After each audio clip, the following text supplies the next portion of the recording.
us something about yourself. Hi, Ma'am, sir. I'm Marcy Marquez. I'm 35 years old. I'm a widow. I have 3 kids. I finished 2 years course in college. My husband name is Tristan Marquez. What is your main reason applying abroad? My main reason in applying abroad is I want to give good future for my children. I want to finish their studies.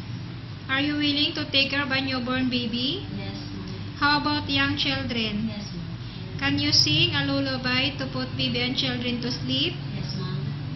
I have 2 hands, the left and the right. Hold them high, so clean and bright. Clap them softly, 1, 2, 3.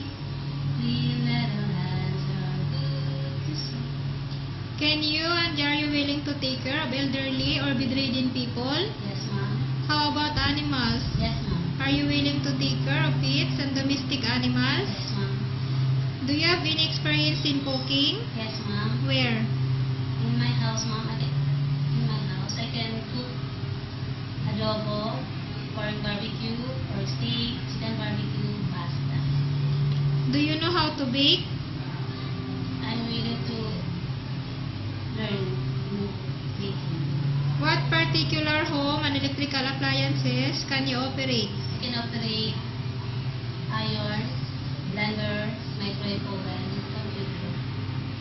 What particular language and dialect can you speak?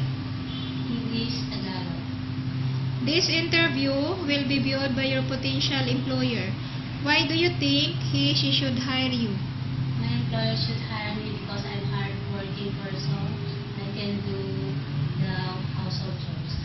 Okay, thank you.